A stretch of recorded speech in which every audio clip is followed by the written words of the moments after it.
खुलुमबाय नोंथांमोनखौ बयखौ बरायबाय। दिनै 3 फेब्रुवारि 2023 बाराय जाबाय शुक्रबार। फैदो दिननि खौरांफोरखौ बेखेवनोसै। मुंदांखा मेथाइ रोजाबगिरि आसामनि थागिबि आनेया ब्रह्म बिथाङा जुलि जाबाय। आनेया ब्रह्म बिथाङा राज खस्ला मुंनि सासे सुबुंजों जुलि जाबाय आरो बिथाङा गावनि जुलिनि सावगारिखौ गावनि फेसबुक एकाउन्टनि गेजेराव शेयार खालामनानै होदों। माखासे सावगारिखौ नायबानो जाबाय। बिथाङानो जाबाय आनेया ब्रह्म आरो बिथाङानो जाबाय बिनि फिसाय। मोनसे गिथाव बाथाव आरो दुखुनांथाव जाथाय। आसामनि बङाइगाव जिल्लानि सिङाव थानाय दुर्गामारि गामियाव सानै बिदा बिनानावखौ सोरबा सिनायमोनि दुथांफोरा बुथारनानै गारना गालांदों। नाथाय बिसोर सानै बिदा आरो बिनानावखौ मानि थाखाय बुथारखो बेनि गुबै जाहोनखौ दासिमाव मिथिना मोननाय जायाखै। दा बे जाथायनि सायाव आसाम पुलिसा नायबिजिरगासिनो दङ। बुथारजानाय सानै बिदा आरो बिनानावनि मुङा जाबाय आजमल शेख आरो फिरोजा बेगम। बैसो जायाखै जुलि जादों, बैसो जायाखै गथ' खांदों। बेबायदिनो बैसो जायालासिनो जुलि जानानै गोबां गथ' फिसायफोरा जेंनायाव गोलैनांगौ जादों। बैसो जायैयाव जुलि जानाय गथ' फिसायफोरा हमजानो थांगासिनो दङ। बजालि जिल्लायाव सा 132, बाक्सा जिल्लायाव सा 153, बरपेटा जिल्लायाव सा 81, चिरां जिल्लायाव सा 54, क'क्राझार जिल्लायाव 204, तामुलपुर जिल्लायाव सा 110, उदालगुरि जिल्लायाव सा 235, कार्बि आंलं जिल्लायाव सा 126। बेबायदिनो माखासे फारिलाइखौ नोंथांमोना नैबेहाय नुनो मोनगोन। आसाम रायजोआव गासै सा 4,004 गथ'फोरनि बा फिसायफोरनि सायाव केस थिसननाय जाबाय। दा बिसोरखौ एरेस्ट खालामनाय जासिगोन। चिरां जिल्लायाव बर' फिसाफोरा सोरखारजों इभेक्सन खालामजानायखौ साफा सानैल' बर' फिसाफोरा दुखु मोनाखै। गासै बुहुमाव थानाय बर' फिसाफोरा दुखु मोनदों। इभेक्सन खालामगोन होननानै नटिसल' हरनायजों जाया।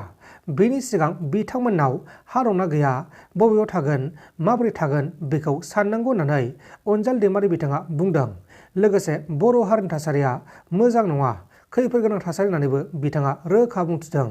बिथाङा मा बुंखो बेखौ ससे खोनासंदो। जाय फिसाफ्रा बेयाव दङ, जों जिनिस मोनसे बोथ्रोदनोब्लाबो गुबुन दाबसे जायगा थिग खालामनानै लाग्रोयो, बेनिफ्रायसो जोङो मोनसे जिनिसखौ जोङो बोथ्रोदो। खिन्थु दिनै बेयावहाय रायजो राजा दङ, न' बां दङ, गथ' गथाय लानानैहाय दिनै बिफां लाइफां गायनानै देरजोब्बाय, फिथाइ मोनजालाय लांबाय। थ' बे संसार जानाय रायजो राजाखौ नटिस होबानोथ'ल' जाया। नटिस होनानै मावदोंब्ला बियो बिराद लिगेल जाबाय, बेथ' नङा। खिन्थु बिसोर बहा थाहैगोन? बिसोरखौ होखारनायनि सिगां सार्भेया माबायदि जानाय? जे बिथांमोनहा हा हु दंमारोना गैया, मानि थाखाय बेयाव फैनानै थाफैनो गोनां जादों? आरो मैया दाख्लै फैनानैथ' थाफैनाय नङा। बेवहाय बेफोरखौ सार्भे खालामनानै मोनसे राहा एरेन्जमेन्ट मोनसे खालामग्रोनानै खालामनायमोनब्ला हयथ' जोंनि रायजो राजाया एसेबां दुखु मोननाय नङामोन। दिनै दुखुखौ बिथांल' मोनाखै जायफ्रा बेयाव थादों, सारा बर' रायजो राजायानो बिटिसिआव था बा बिटिसिनि बाहेराव था बयबो दिनै दुखु मोनदों। जोंनि इयुनखौ खिन्थु जों दिनै मोजां नुहुराखै। दिनै फरेस्ट एरिया बुंनो नागिरदों जे फ्रेश एनक्रोचारफोर गोदानै हाबफैनाय होननानै बुंदों। स' बेखौ सोरखारा क्लियार खालामथों, रोखा खालामथों जे माखौ गोदान हाबफैनाय होननानै बुङो। मास मोनसे आगोलाव हाबफैनायखौ गोदान हाबफैनाय होनो ना, बोसोरसे आगोलाव गोदान हाबफैनायखौ हाबफैनाय होनो ना, 6 बोसोर आगोलाव हाबफैनायखौ हाबफैनाय गोदान होननानै बुङो ना, 7-8 बोसोरनि सिगाङाव हाबफैनायखौ गोदान हाबफैनाय होननानै बुङो। दिनै बेयाव थानाय रायजोफ्रा 7-8 बोसोर जालांबाय। फरेस्ट डिपार्टमेन्ट दङ, आयेननि दहाय होनानै बेखौ एभिक्ट खालामफैदों। अब्ला बे आयेना एसेबां बोसोर बहा थानाय? बेयाव हाग्रा दाननानै सोरबा न'से न'नै न' लुहांदोंब्ला बेखौ मानो नुवाखै? बे जोंनि सोंथि। गुबुन फारसेथिं बिटिआरनि गायखुंगिरि प्रमद बर' बिथाङा मा फोरमायखो बेखौबो ससे खोनासंदो। ইটো ফৰেষ্ট ডিপাৰ্টমেণ্টে কৰিছে আৰু গোটেই ষ্টাডি কৰিহে কৰা হৈছে। তাত নতুন নতুন যিটো আছে এনক্ৰচমেণ্ট হৈ আছে।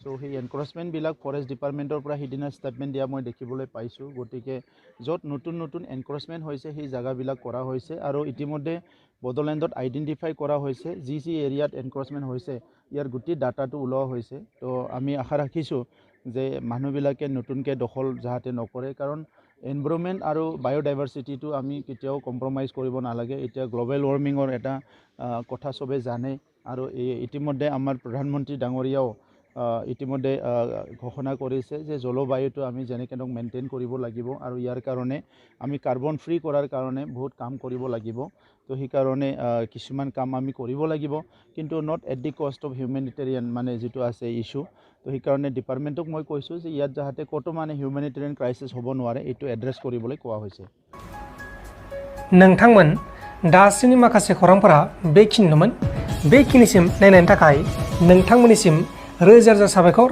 गोजोन्थों एसेनोसै जै बर' हारिनि